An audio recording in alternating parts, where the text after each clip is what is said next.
Lord Mayor Salongerias Lukwago akakasiza bannakampala nti ekiseera kituuse ayingire woofiisi ye oluvannyuma lw'okumala emyaka egiwera 3 beddu bukyasindikirizibwa bakansala okuva mu woofiisi bannakampala mwe baamutuma okubaweereza. Olunaku olw'enkya ng'ennaku z'omwezi 25 ku ssaawa 4 zennyini tugenda kuggula woofiisi eyo.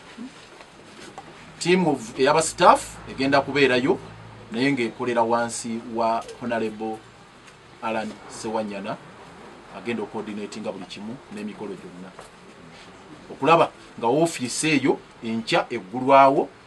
Ekisookera ddala tukole omuzungu kyayita inventory, okuwandiika buli kintu kyonna ekiri munda. Ekyokubiri abakiriininga batandike. Mu lukungaana luno Erias Lukwago mwasinzidde n'alumba Nankulu w'ekibuga Kampala Jennifer Musinaku olw'okutegeka olukungaana lw'abameeya wabula ye ne ba Lord Councillor ne batabayita ate ng'omukolo gwonna ogw'ekibuga Kampala gulina kuggulwawo Lord Mayor. Etteeka mu kawaayiro namba 11 ya KCCA ligamba omuntu alina obuyinza okukyaza abagenyi mu kibuga Kampala ye mulodi wakyo ye Lord Mayor.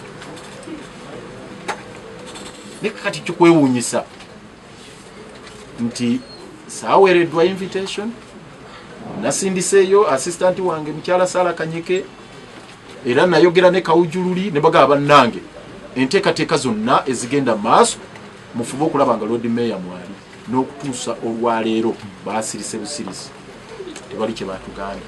Lukwago agamba nti Parliament yayise obukadde obwera ddala 5 aliyirirwe oluvannyuma lw'omulamuzi Lydia Mugambe okinoganya nti alina musango gwonna n'olw'ensonga eyo yagobebwa mu woofiisi ye mu bukyamu.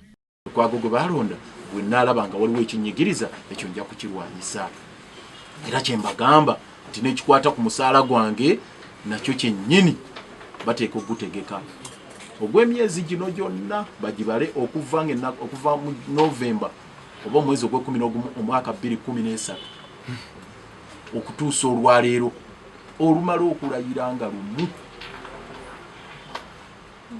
nga lumu kino sikinkwasa nsonyi sikolera bwereere naye nabo bennyini bakimanyi nti Lord Mayor waali kyova olaba n'emmotoka ya Lord Mayor mbadde naye ebbanga limu kuba mbadde ngivuga nganye emyaka gino 2 n'ekitundu nga ofiisi nsigala oga nti mbadde sikyayi. Ne Parliament yayise obukadde 5 bwa musaala gwange. Lukwago era alaze okwennyamira lwa KCCA okutegeka okulayira ku lunaku Dr. Besigye lwagenda mu kkooti e Nakawa. Agamba nti lwandibaawo ekkobaane okumulemesa okugenda mu kkooti okuwuliriza muntu we Besigye.